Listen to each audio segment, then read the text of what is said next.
Hi everyone, and welcome to the third webinar of this course. My name is Marianne Juntunen. I'm the Pedagogical Director of Edugems Finland and the founder and teacher in a small school in Lapland. I have here a colleague, Karla Soto, online, and we will be discussing on eco-emotions and action skills. How can you as a teacher support those at school? Eco-emotions and action competence, part of this course. So why do we do this education for sustainable development? It is because it creates solutions for systemic global challenges such as planetary boundaries that we are referring to other courses many times and also during the other webinars. If you are not familiar with them, you can check them out from the internet. Education for Sustainable Development is also part of the United Nations Sustainable Development Goals for 2030. They are hierarchical, so Education for Sustainable Development is there in the middle. And those eco-emotions that we are discussing today are often referring to biosphere, like either losing some biosphere when it creates negative feelings on us, and also if you are able to preserve something beautiful, you might get happy feelings, positive feelings.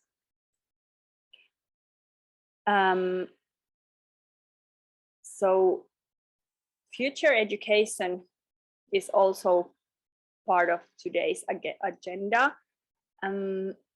The mega trends are crucial for future education, but also the future starts today. So future can be the near future or something that is happening in long term, and some slow changes that we can see. So here we want to give you just a brief introduction. What are the mega trends and where you can find more information on them? So a mega trend is a general direction of development. It is a major movement, pattern, or trend that is happening in our society. Slowly, these are often interlinked to many kinds of fields of lives. And then also it's happening in the macro environment, so quite close to our daily life. And the emerging force is likely to have a significant impact on business and markets. So those are the megatrends are not surprising us like the black swans. You can call, we have white swans and black swans, which really surprise us sometimes. But megatrends are not surprising. And if you want to check what those are from Finland's perspective, our future fund and independency fund, Sitra, has formulated those. The overview you can see from the link, and also download free megatrend cards that you can use at a school with students. I also use those. They have their advice how to use it there inside of the cards. And at schools, what can you do with your students? You can do some utopias, learn to dream, or how to avoid the dystopia. You can also think what the dystopia could be. Future education needs some time, resources, and persistency in order to solve any ideas that how can we have a good future. If you check out the horoscope.com, there you can see that the future can be divided to potential future or preposterous, a bit difficult word perhaps, but you can check it from there. A possible, plausible, projected, probable, preferable. So different kind of futures are coming, and we can estimate what will happen, but some of them are more likely to happen than another. And the hope is related to the eco-emotions that we are coming to. This is just an introduction to today's topic. Hope is generated on us when we decide that we can influence on the future that's ahead of us. And the megatrends of Finland are these, the bigger ones. I will just tell those. The ecological reconstruction is a matter of urgency, and that's like in the core of everything. And the individual power we are like losing that, and the relational power is strengthening. And technology is becoming embedded in everything. The economy is seeking direction, and the population is aging and diversifying. So do you, Karla, have anything to comment on megatrends? That's a big topic too. If one wants to know more, that you have to read it yourself then. Yeah, I think what I can say is that, okay, but this is specific about Finland, right? Yeah. So the situation can be different, or it probably will be different in different countries. So depending on where our like participants are, the topics could be different. So that's also, I think, important to keep in mind that, yeah, not all the countries are seeing this as Finland, right? And maybe they have other urgent matters before, like ecological reconstruction or the things you mentioned here. And yeah, like we have said, it's always important to keep in mind the local context. So that's also something that you as a teacher need to pay attention to. Exactly. Yeah, this is an example of one country only. So at school, we can support the skills of hope, and that is coming from emotion skills and action skills education. And now I'm coming to how to really approach this at the school level. So for example, you can recognize and name those, and then veer and adjust and express, and then taking action. In general, the schools have an important role in thinking variable future scenarios, and that's like related to the skills of hope and emotions and actions very strongly. And as we saw the hierarchical United Nations goals, there is no society or no economy if we don't have a good biosphere surrounding us. And therefore, the global responsibility over generations is also interlinked to the skills of hope, like emotions and action skills, that how can we preserve the biosphere in order to create a fair society and economy.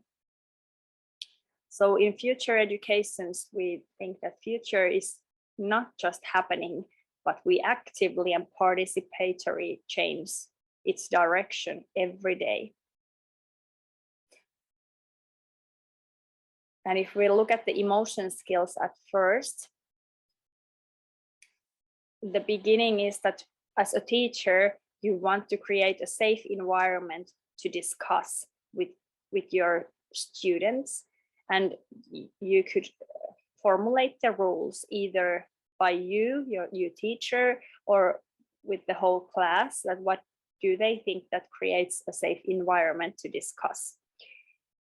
For example, I do not attack anyone, and I do not judge anyone's feelings, which actually might not be so easy all the time, because some sustainable development issues might be quite contradictory, and if we create any pressure on people's behavior, daily behavior or needs, there might come contradiction or between like some business that, for example, the students' parents might be working on business which creates some like worry in them that how can we then live our life if this is wrong. So it's really, as a teacher, I found it a bit difficult to actually, how can we create so safe environment for us to speak together, that the feelings are still allowed,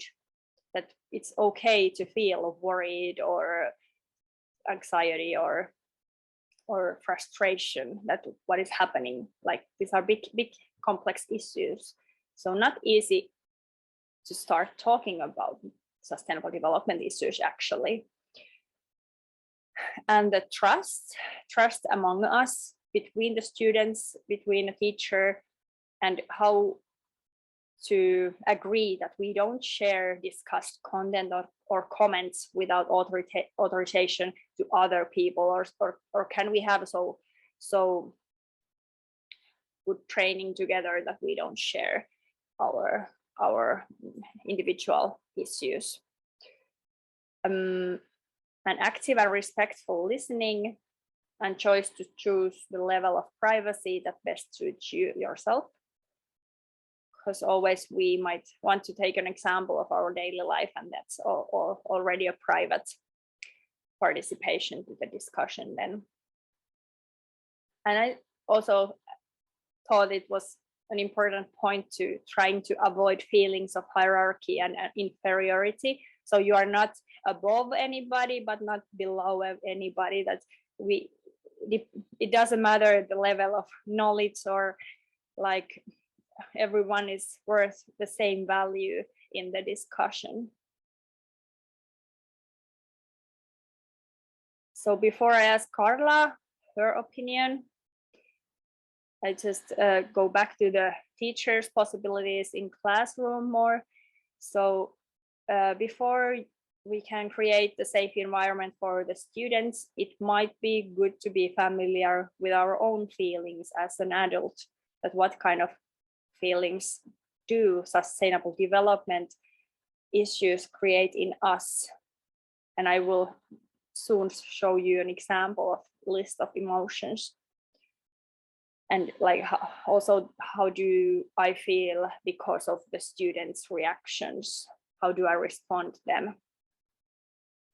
And also the students even more, but also like we adults, the students also need possibilities to practice emotional regulation and taking action together. Then also like it's related to eco-emotions, because it's full of emotions when you take an action. That how can we allow the emotions, but how can it still be safe for everybody? And expressing some safety signs and communicating the sense of security is really our responsibility as adults. So when we express safety signs, which means calmness and like that you are really what you are, that you can maybe show some feelings, but in a trustable way, that you are not blaming too much on anybody. And you as a teacher, you can value self-compassion, so be compassionate to yourself as well. But that this is really not an easy task to tackle the eco-emotions in the middle of all the very complex, wicked, sometimes very horrible issues. What do you think, Karla? Does it make sense? Yeah, I also was thinking about something that we recently discussed in one of my courses. And it's that to have these feelings or this eco emotions, right? You also need to, first you need to like be interested in this topic, or like have what they call biospheric values. Like you find that something is important and then you can feel like sad or bad about its destruction, right? So that's also another possibility that some people, some of my students or some of my colleagues, they might think like, but this is not really that relevant or not that important maybe. And that's also something that we are going to face in the future, or like, yeah, in our jobs or in our communities maybe. So that's also something we need to understand maybe up to some point and be able to deal with. Because yeah, I think it goes like this, like you have the biospheric values and then the emotions, and then you take action, right? More or less. Um, so yeah, that can happen too. Like I wanted to point out that as an extra information. And but yeah, I think that like all the topic about the feelings is really, really interesting, and it's something that we don't usually talk much about as teachers maybe. I don't know, like from my experience, like working in Chile, I would say like it's just content, content, content, and we pay very little attention to our students' feelings and also our own feelings sometimes. So so I think that there's a lot of work to do here, and so this brings a lot of insight about this. Thank you. Yes, and if we like imagine a situation where we have an environmental action group in school and we want to take an action, and then something happens that it's not successful, some other students might be harassing the environmental group, or some parents might comment that is this like schoolwork at all, or you know, some other teachers might be asking that what are you doing, is this important, or something, and like something negative comes up, and then it's related to our core feelings that we think that it's the most valuable things in this world to do this together. So it's very full of emotions, that how will we continue, how will we confront the people in a good way, that we would not be very how can we meet other people so that the outcome is positive, even though they are responding on us negatively. Actually, this is like tactical psychology, how to really like be successful in the end. And one good example how to start this eco-emotion teaching at school. So get to know your own eco-emotions. You can read out that blog post from a Finnish researcher, Panu Pihkala. He has mapped out some feelings. There is a list of feelings on this blog, but also here I collected some of them, and with children you can use easier words than with adults. But here are some examples that, for example, confusion, compassion, anger, hope, guilt, fear, worry, sadness, powerlessness, enthusiasm. That what can we really feel like, perhaps make a mind map. Everyone can do their own, and then it's easier to continue when we have words on our feelings, and discuss that. How do we feel when some another person says us something negative about our action?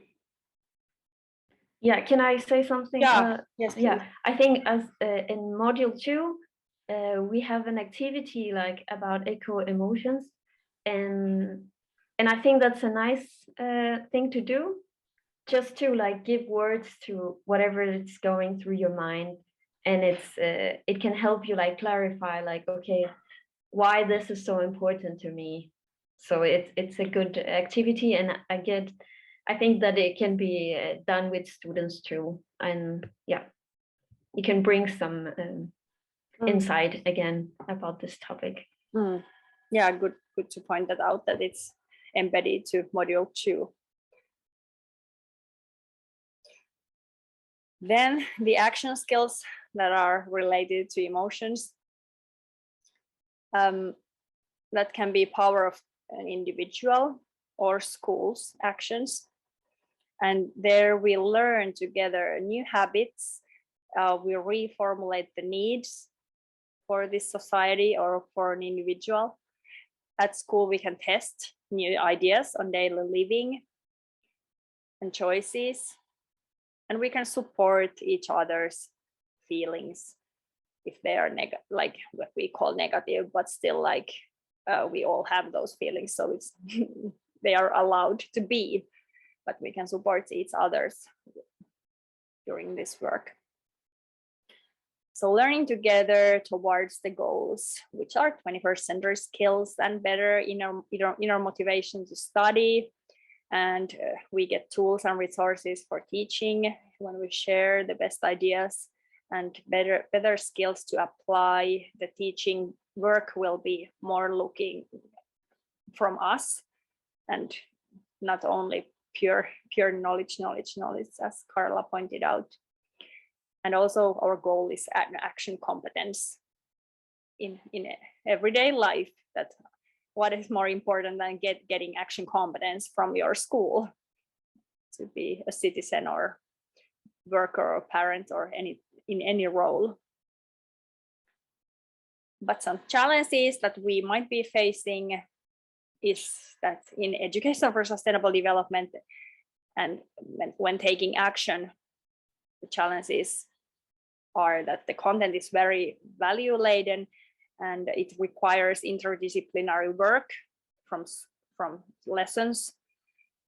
So, and there might be a lack of interest from students or from other teachers, parents. Time, expertise, other support might be lacking. And ecological sustainability, that needs more emphasis everywhere, because the social sustainability is the one that, for example, in Finland we emphasize.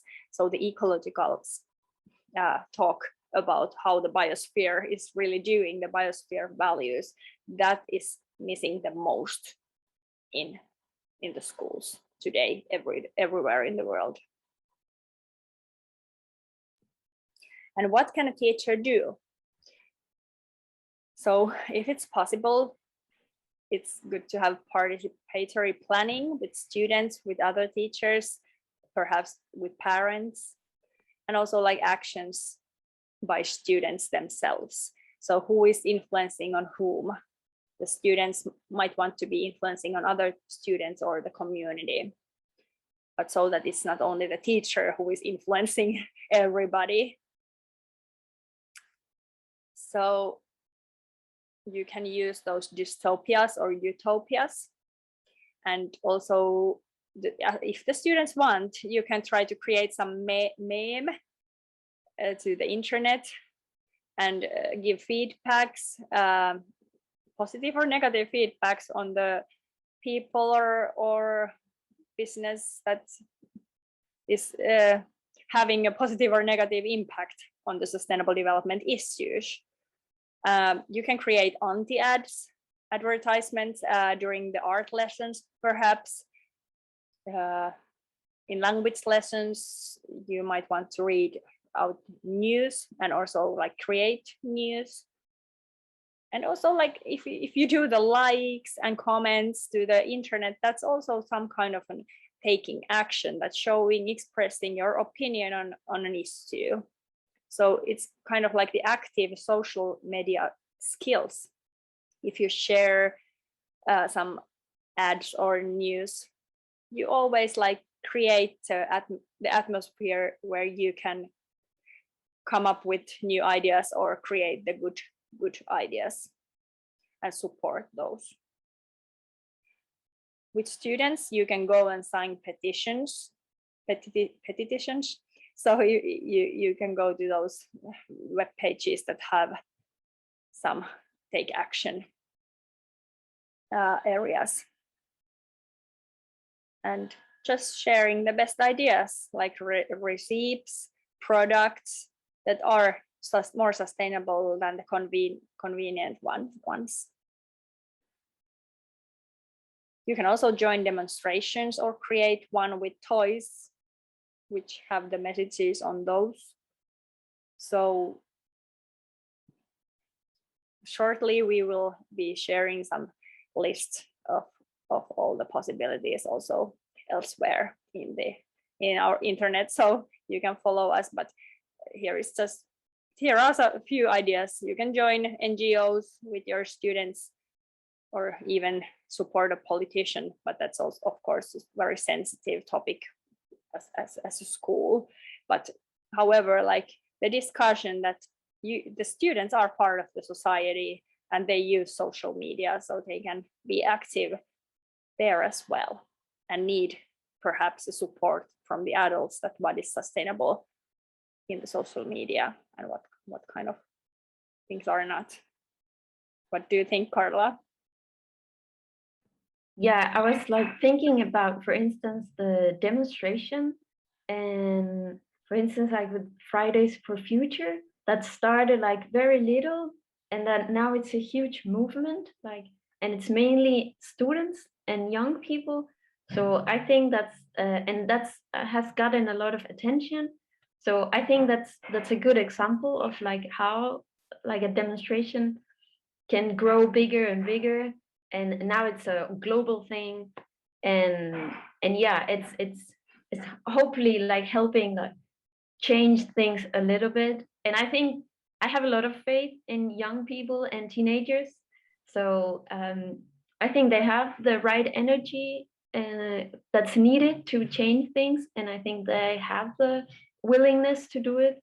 So hopefully like we as teachers can guide them to like use that energy to change this like environmental big issues. So that's just something that came to my mind from this list.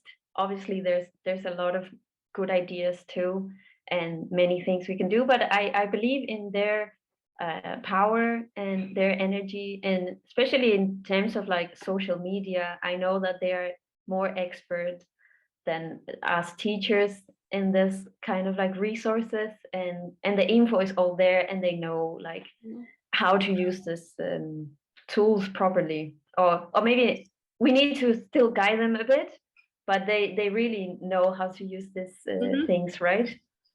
Yeah, that's true. And how will we support them, but and not stop them too much? Yeah, Somehow yeah. Safely set some limits. That's what is like preferable type of an action. And as we discussed in the last webinar, I'm not going into details, but I just wanted to point it out again that within the next decades, we still have to agree on ecological rebuilding. So this type of a Green New Deal that EU is trying to do. So just to give it to you, if you didn't watch the last webinar. So again, that if you do the future education, there are some points that you might want to think of. And in Edugems teacher training, we also have the steps towards the future education and more practical, participatory, phenomenon-based, inquiry-based teaching approaches that if you need more support, then you can attend, for example, the basic courses, the educational approaches in Finland, or sustainable development in education, but then also further to circular solutions and the next course, eco-design, which the circular solutions and eco-design involve already lesson plans, how you can do with your students in real life.